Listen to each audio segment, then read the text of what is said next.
My parents signed their house over to my sister on a Thursday afternoon, and nobody thought to tell me. I found out from a caterer's invoice. It came to my email because I handle the family's finances, the way I have handled them for years, and the subject line said final balance due, Wallace Hartley wedding, and somewhere in the body of that email, almost as an aside, was a line about the property transfer being finalized in time for the reception toast. I read it twice before it made sense. For 5 years, I had been paying the mortgage on that house. Quiet transfers, the first of every month, so my parents wouldn't lose the only home I'd ever grown up in. 5 years of promissory notes signed at the kitchen table. 5 years of bank statements highlighted in yellow marker. 5 years of being the daughter who handled it so nobody else had to think about it. They gave the house away in an afternoon. Free and clear. A wedding gift. And it did not occur to a single person in that family that my name belonged anywhere in the conversation. I keep other people's books for a living. I have spent 14 years making sure the numbers tell the truth even when the people attached to them would rather they didn't. I just never thought I would have to open my own. 2 months later, my parents asked to move into my lake house instead. When I said no, my mother smiled at me in a way I had never seen before and walked out into the rain. The next morning, there was a sheriff's deputy standing on my porch. Welcome back to Sweet Payback Stories, where quiet people finally get the last word and every receipt tells the truth. If you've ever been the one who held a family together and watched them give the credit somewhere else, this one is yours. No shouting, no drama, just paper, and the truth it doesn't forget. Drop a comment with where you're listening from. Subscribe, because this story ends somewhere you will not expect, on my own patio, with a deputy holding a folder he never thought he'd need. Let's go back to the beginning. My name is Renata Holt. I am 34 years old. I run a small bookkeeping practice outside Dayton, Ohio, where I reconcile accounts for dentists and contractors, and a bakery that loses its own receipts on a near-weekly basis. It is not glamorous work, but I have come to believe that numbers are the most honest thing in any room, because numbers do not perform for an audience the way people do. I am, and have always been, the steady one. That is the word my family uses for me. The way you describe a used car that has never once broken down. Steady. Renata doesn't need much. Renata handles it. For most of my life, I wore that word like a compliment, because being needed had always felt close enough to being loved that I stopped checking for the difference. 5 years ago, my father called me on a Tuesday evening. I remember, because Tuesdays are when I close out the week's books, and I nearly let it go to voicemail. His voice was careful in a way I had not heard before. He told me they were 3 payments behind on the house, that the bank had sent a letter with a word in it that frightened him, that he did not know how to tell my mother. I sat with my pen still in my hand. I did not ask why they hadn't planned better. I said I would help. I told him I would do it my way, and he was so relieved he did not ask what that meant. My way was simple. I started covering the mortgage the next month, paid directly to the servicer so nothing slipped through. And I did the thing my profession had trained into my hands without my even deciding to. I drew up a short promissory note each year. Plain language, no attorney required for the basic version. It said the money I sent toward the house was a loan, not a gift, and that my parents acknowledged the amount. I printed it on regular paper. I brought it to Sunday dinner with a pen. I told them it was for clean taxes. Large family transfers can get complicated, and I didn't want a headache come April. That part was even true. My mother waved her hand and said I worried too much. My father put his reading glasses on, then took them off, and signed without really looking. They both signed, every year. Same kitchen table, same pen, same small speech about taxes. They never read past the first line. To them, it was paperwork, the kind of thing the daughter who does numbers always has. To me, it was the only way I knew how to love someone and protect myself at the same time. I filed each note in a hard plastic box on the top shelf of my office closet. By the 5th year, there were 5 sheets in there, plus printed bank statements, every transfer highlighted in yellow. I did not think of it as a weapon. I thought of it as memory. I had simply never learned how to throw away a promise. That box would sit untouched for years until the week my sister got engaged. I should tell you about the lake house, because everyone in my family has a version of it that isn't true. 4 years ago, I landed the biggest contract of my career, a regional dental group hired me to untangle a decade of mismanaged books across 9 locations. The work paid more than I had ever made at once. I didn't buy a car. I didn't take a trip. I bought a small 2-bedroom cottage on Clearwater Lake, 40 minutes north of town, because I had always wanted one quiet place that no one could take a payment out of. I put it in my name only, paid cash for most of it, financed the rest myself. The first summer, I made the mistake of inviting my parents up for a week. My mother fell in love with the dock and the way the light came off the water at 6 in the evening. They came back the next summer, and the one after that. Somewhere in there, the language changed. It stopped being Renata's place. It became the family lake house, the cabin we go to. My mother told her friends about our little spot on the water like she held a key. I never corrected her, because correcting my mother in front of her friends was something I had been trained out of by the time I was 9. I told myself it didn't matter whose name was on the deed.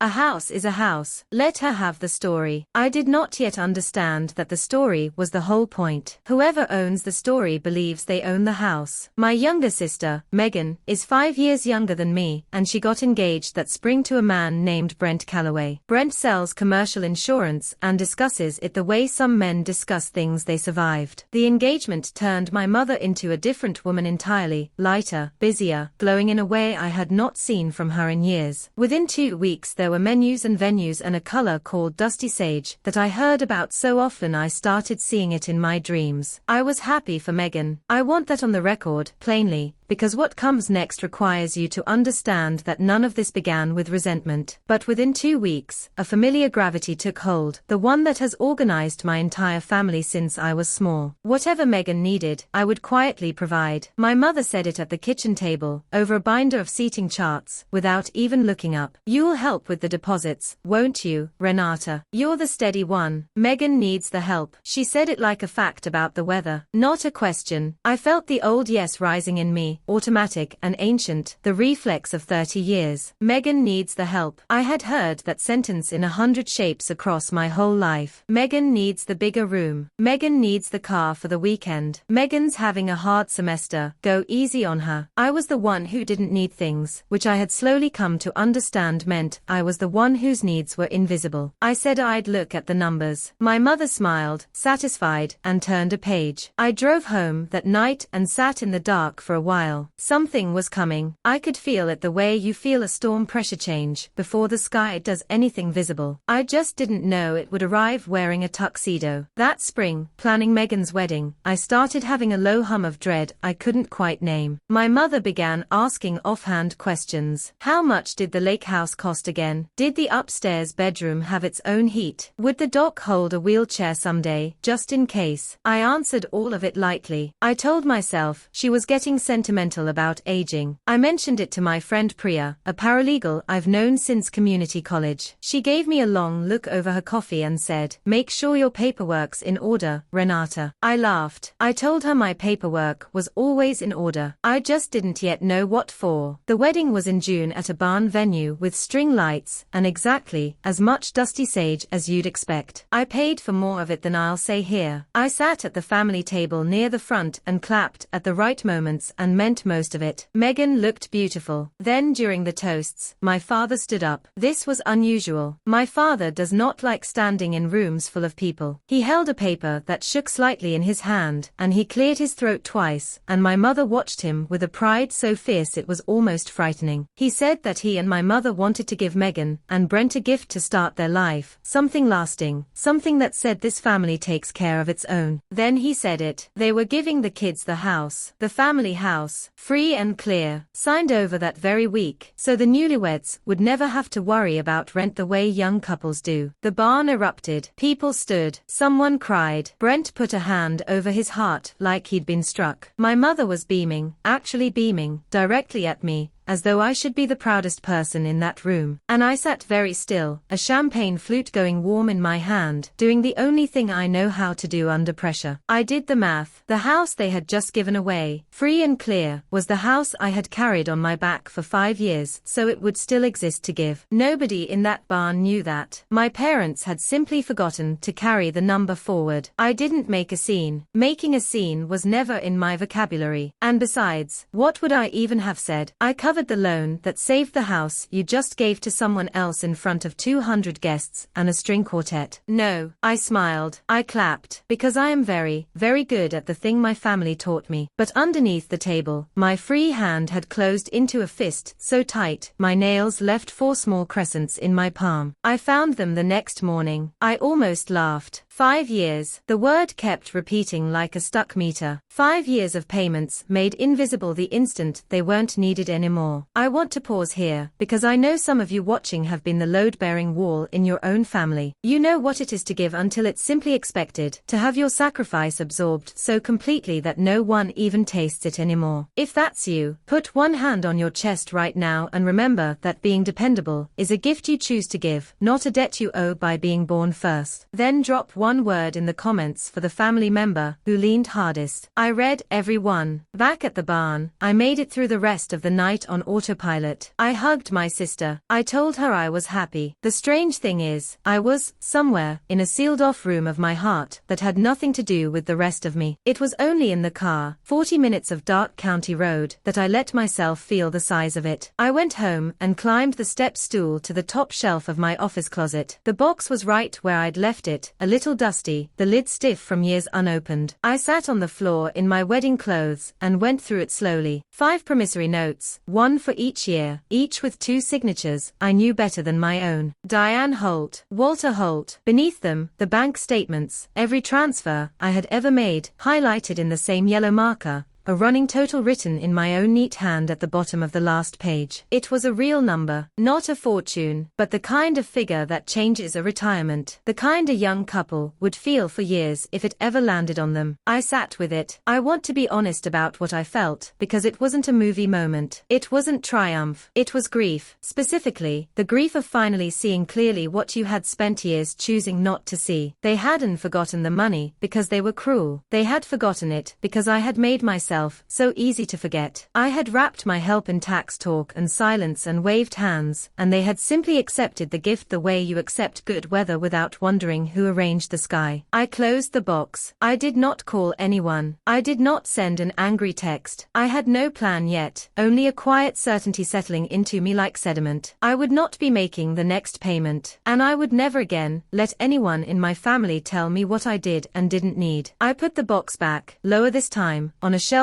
I could reach without the stool. Some part of me already knew I would want it close. 2 weeks passed. The newlyweds went to the mountains. I stopped the automatic mortgage transfer I had set up 5 years before, and the small mechanical click of cancelling it felt louder than it should have. Then my mother called. She had her warm voice on, the one she uses when she wants something and has decided to be charming about it. We talked about the wedding, the flowers, how thin Aunt Donna looked. Then she got to it, smooth as a card slid across a table. Your father and I have been thinking, she said. Now that the house is Megan's, it doesn't make sense for us to go rattling around looking for some apartment. We thought we'd settle in at the lake. It's so peaceful there. We'd take the upstairs room. You're hardly ever up there during the week anyway. She said it as though she were doing me a favor, as though the lake house were a spare coat in a closet we all shared. I noticed my own heartbeat. I noticed that my voice, when it came, was perfectly level. The bookkeeper's voice, the one that delivers bad numbers to nervous clients. I told her I'd need to think about it. There was a small pause on the line, the kind that means a person expected a yes and got a maybe. Then she laughed, light and certain. Think about what, honey? It's family. After we hung up, I sat very still. Make sure your paperwork's in order, Priya had said. I took the box down off the shelf and set it on my desk. This time, I didn't put it back. I met Priya the next evening at the diner we've been going to since we were 20. I brought the box. I laid it all out between the napkin dispenser and the ketchup, and I watched her read each page with the flat, careful attention I'd seen her give to documents that decided people's lives. She is not an attorney, and she said so twice, the way honest people in her line of work always do. But she had read more contracts than most lawyers manage in a career, and she knew exactly what she was looking at. The deed to the lake house was clean. One owner, me. No joint tenancy. No quiet claim by anyone. Nothing my parents' summers had legally earned them. They have a story about that house, she said. They don't have a single page. Then she tapped the promissory notes. These, on the other hand, these are real. Signed, dated, consistent. This is a debt, Renata. A documented debt your parents owe you, against a house they just transferred to your sister. I felt something turn over in my chest, slow and certain. I told her I didn't want to ruin anyone. I didn't want to drag my parents into court, or take a house from my newlywed sister. That isn't who I am. Priya nodded like she had expected exactly that. Then don't, she said. You don't have to do a single aggressive thing. You just have to stop lying for them. Stop pretending the story is the truth. Let the paper say what the paper says, out loud, in front of the people who only ever heard their version. That was the moment my way finally had a shape. Not revenge, just the end of my silence. I had not given my mother an answer. I want you to remember that, because it matters for what happened next. I had said I'd think about it. 3 days later, I drove up to the lake on a Saturday to close the place down ahead of a coming storm. There were 2 cars already in my gravel drive. My parents' sedan, and Brent's enormous black pickup. The back of the sedan was open. There were boxes in it, labeled boxes, kitchen, bathroom, Dad's books. My mother was on my porch with a tape measure, holding it against the front window like she was pricing curtains. My father stood near the dock, hands in his pockets, not quite looking at anything. Megan and Brent were carrying a lamp between them toward my front door. I parked. The gravel was very loud under my shoes. My mother turned and smiled at me. Delighted, not caught, delighted. There you are, she said. We thought we'd start measuring. The upstairs gets such good morning light. I asked, very quietly, what they thought they were doing. Brent answered for all of them, hefting the lamp with the easy confidence of a man who has never once been told no by this family. Getting your folks settled, he said. It's the right thing, Renata. Family property should go to the family that needs it. There it was, the sentence that would echo through everything that followed. I looked at the boxes in the car, at the tape measure in my mother's hand, at the lamp halfway to my door, and I understood that in their minds, the decision had already been made. They were not asking, they were moving in. I did not throw anyone out. The storm was coming, the light was going, and 4 people I was raised with were standing on my property with a car full of their lives. So I did the thing I always do. I made it civil. I said we'd talk inside, and I made coffee in my own kitchen, while my family arranged themselves around my table like they were interviewing me for the right to stay. My mother led. She always leads. She spoke about her hip, about the stairs at any apartment they might rent, about how a person her age shouldn't be starting over with a lease. Every word was reasonable. Every word skipped neatly over the fact that none of this was theirs to plan. Megan chimed in, gentle and certain the way she's certain about everything that benefits her. You really don't use it much, Renata, she said. It just sits empty. Wouldn't it feel good to know Mom and Dad are happy here? And Brent, leaning back in my chair, delivered the line again, sharper this time. Property should go to the family that needs it, he said. You've got the apartment in town. You're fine. They need this. I felt the old yes rise in me. Automatic, ancient, the reflex of 30 years. I felt how easy it would be to give them this too. To be the steady one final time, and hate myself quietly forever. My father said nothing. He just looked into his coffee. I realized the silence in that kitchen was made entirely of things I had paid for and never named. So I stood up and crossed to the bookshelf where I'd set the box that morning, and I took down the lid. I didn't pull out the deed. Not yet. That wasn't the moment for it. Some instinct told me that flinging legal paper at my mother across a coffee cup would only make me the villain in her version. Instead, I reached past the notes and the statements to the very bottom of the box, where a single folded sheet had lived for 5 years,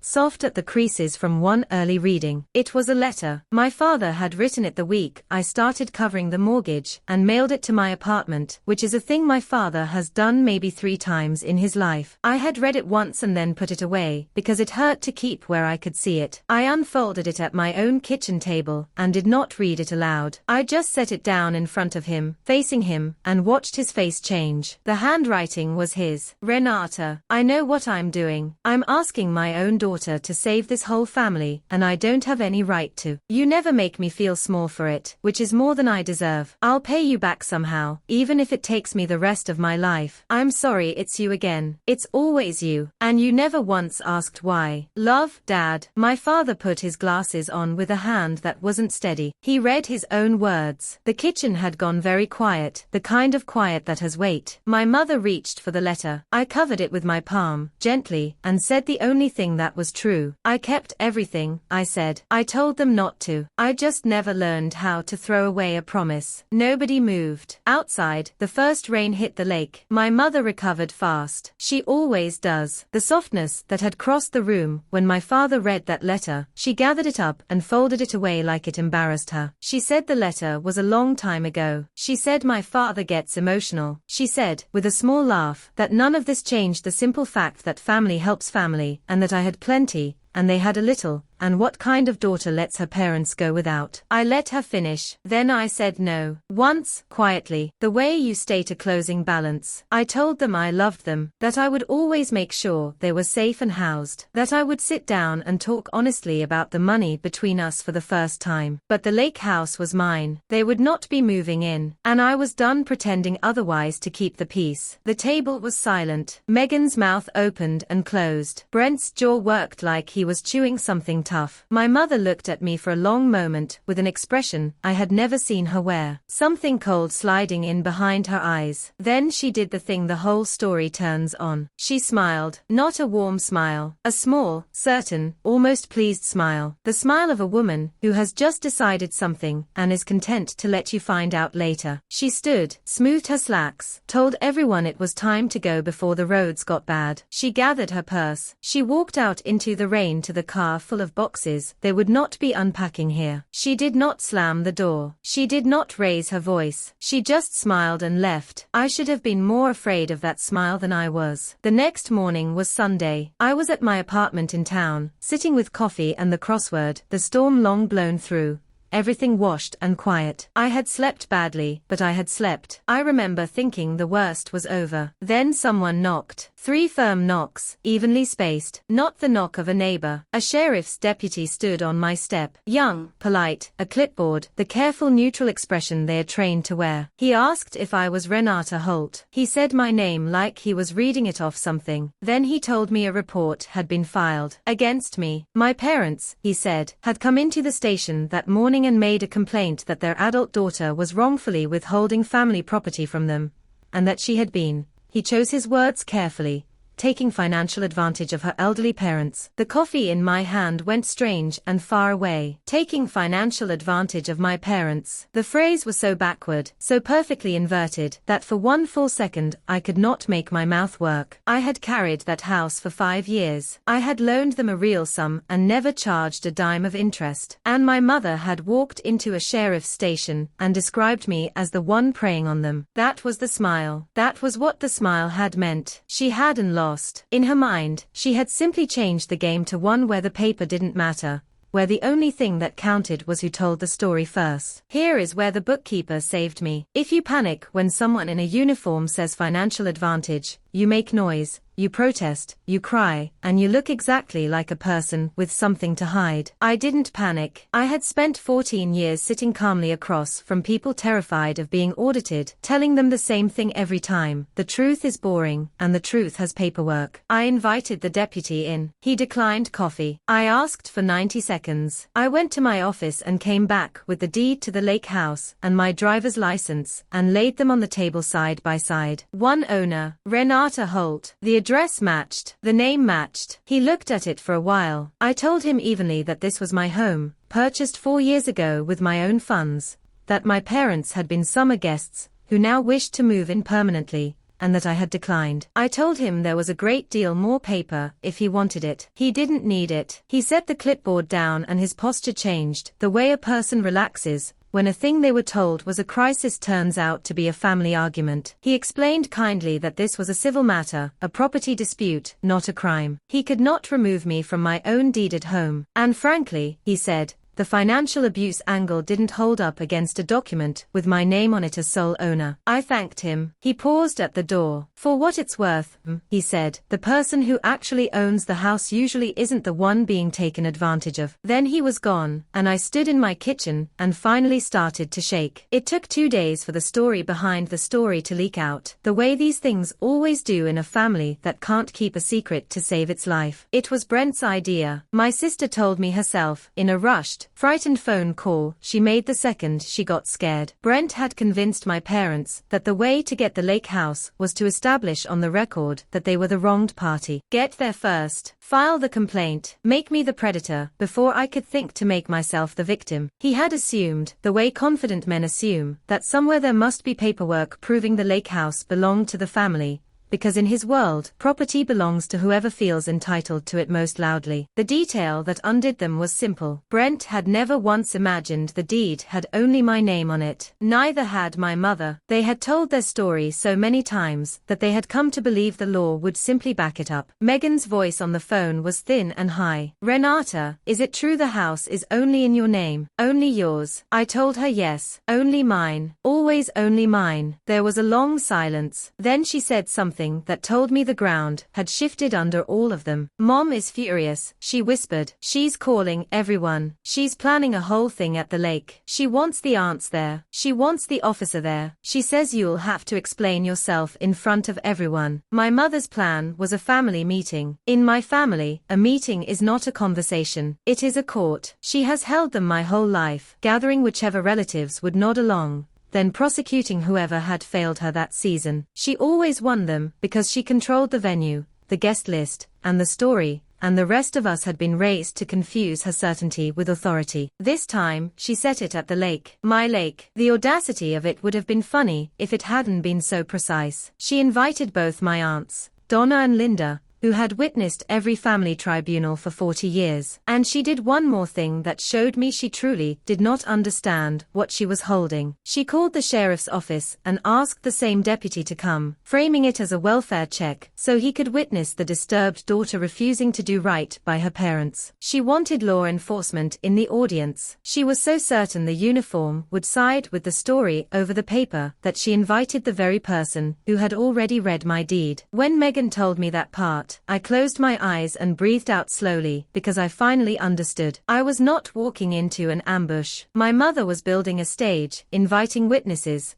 demanding I bring my explanation. She thought she was summoning me to my judgment. She was really just guaranteeing me an audience. I spent the next few days getting ready, and getting ready for me means copies. I made a folder for each person who would be there. In each one, a clean copy of the deed, the 5 promissory notes with both my parents' signatures, the bank statements with 5 years of payments highlighted, and a single summary page on top. Plain numbers, no adjectives. The running total of what I had paid against a house that had been given to my sister. I did not put my father's letter in the folders. That belonged to him and me. I called Priya the night before. She stopped me on one thing. Don't argue, she said. Whatever your mother says, however ugly it gets, don't defend yourself. The second you argue, it becomes 2 people's opinions, and she's better at opinions than anyone alive. You're not there to win an argument. You're there to hand out facts, and let the room do the rest. Stay quiet. Let the paper talk. I wrote that down on the inside flap of my own folder. Let the paper talk. I slept 4 hours. In the morning I dressed the way I dress for my hardest client meetings, plain, pressed, nothing to apologize for. I loaded the folders into a canvas bag. Just as I was leaving, my phone rang. My father, alone, his voice so low I had to press the phone hard to my ear. Renata, he said, please don't bring the letter. Your mother doesn't know I ever wrote it. If she finds out, it'll break something I can't fix. I stood in my doorway, keys in hand,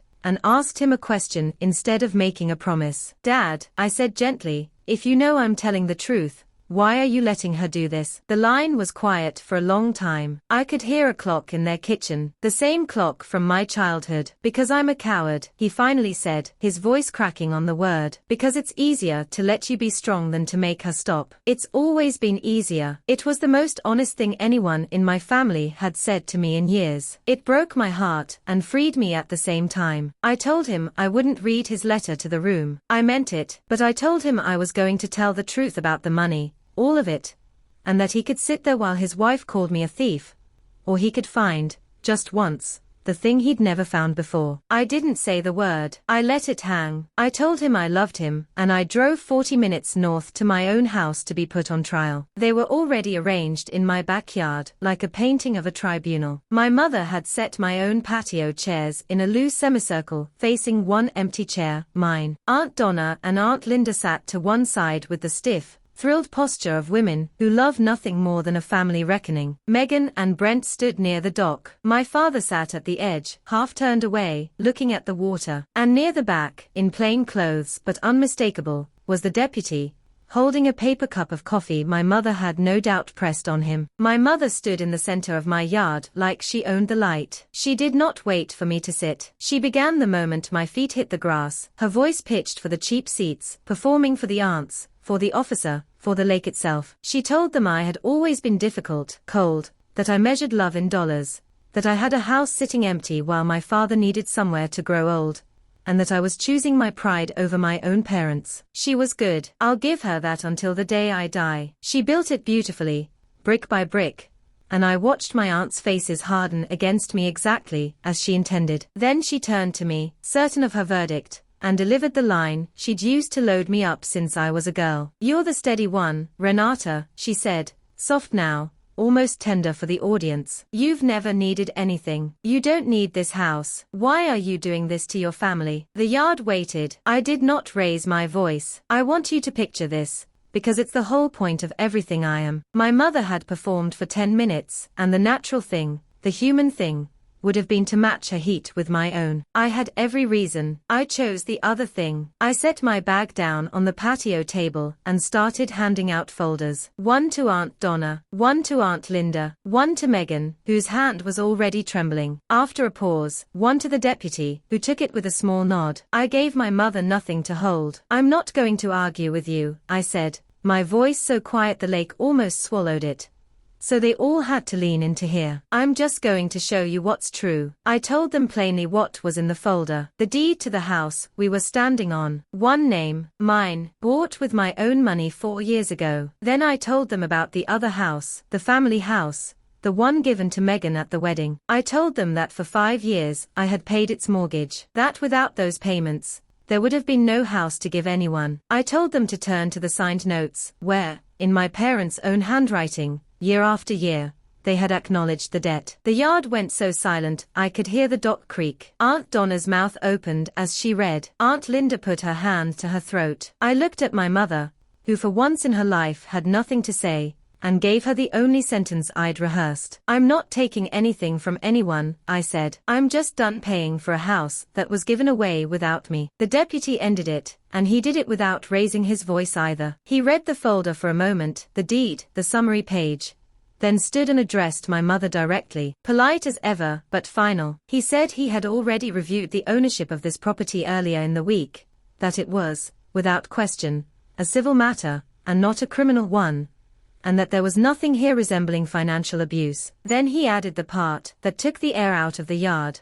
He said to my mother, "If anything, these documents show your daughter is a creditor here, not the other way around. I'd be careful about repeating that abuse claim. False reports are their own kind of trouble." He tipped his head to me and left, walking back around the house to his car. We all listened to it start and pull away. That was when my mother broke. She did not cry. My mother doesn't cry. She turned on me, her voice finally loud, finally ugly, finally showing the room the thing I'd lived with privately for 30 years. "You kept secret papers on your own parents," she shouted. "You sat at my table and smiled, and the whole time you were collecting evidence. After everything we gave you." I looked at her, calm in a way I had never once managed in front of her before, and said the truest accounting I have ever made out loud. "You gave Megan a house," I said. "You gave me a stack of IOUs you forgot you signed." Aunt Donna made a small sound. Aunt Linda looked at the grass. My mother stood in the center of the yard she had tried to take,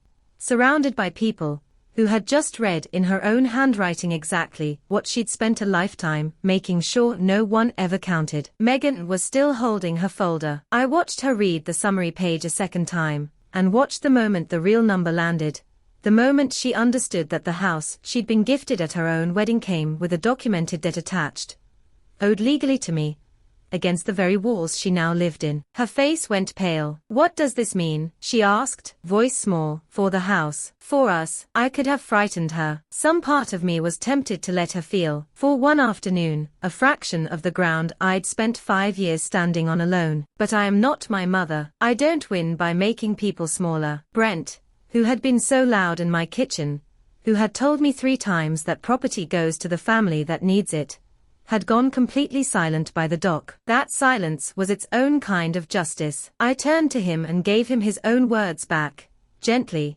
like handing someone a coat they'd dropped. "You were right, Brent," I said. "Property should go to the family that paid for it." He didn't answer. There was nothing to say. The whole architecture of entitlement that had organized my family for 30 years had just been laid out on a patio table in plain numbers, and not one of them could find a single page to argue with. The lake had gone fully gold. A boat motor hummed somewhere far off. For the first time, the loudest thing at a Holt family gathering was the quiet. I did not take my sister's house. I want to say that clearly, because I know how these stories are supposed to end, with the wronged one seizing everything and walking off victorious. That isn't what happened, and it isn't what I wanted. What I wanted was to stop being invisible, and it turned out that was a thing I could give myself, without taking a single war from anyone. I made them an offer at that table while the evening cooled. I would forgive the debt. All 5 years of it, wiped clean. No payments, no claim against Megan's house. On 3 conditions. I had brought those in writing too,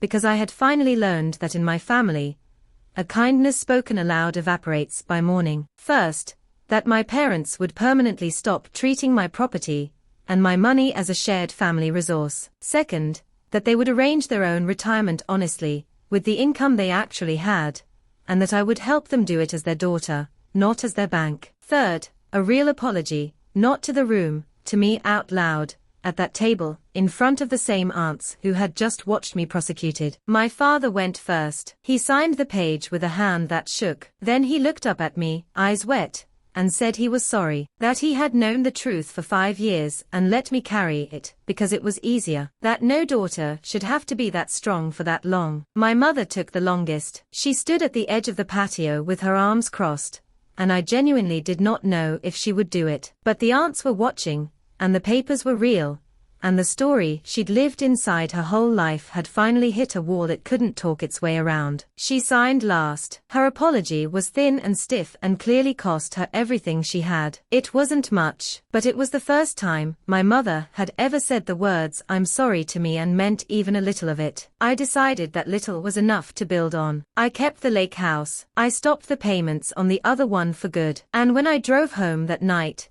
40 minutes of dark water on my left, I rolled the windows down and let the cold come in. I felt something I had never felt after a family gathering in my entire life. I felt like a person who had been in the room, not the wall, not the steady one. A person, finally counted, finally there. Love isn't the same as being available to be used. And keeping a clear record of what you give is not cold. It is just remembering your own worth, out loud. If you made it this far, you already know how this one feels. The quiet daughter, the forgotten receipts, the smile right before the knock on the door. Maybe you've been the steady one too, the wall everyone leans on and no one ever thanks. Tell me in the comments where you found your boundary. Share this with someone who needs to hear it. Subscribe to Sweet Payback Stories, because the people who give the most quietly deserve, at least once, to have the last word said out loud. Your story might be the one we tell next.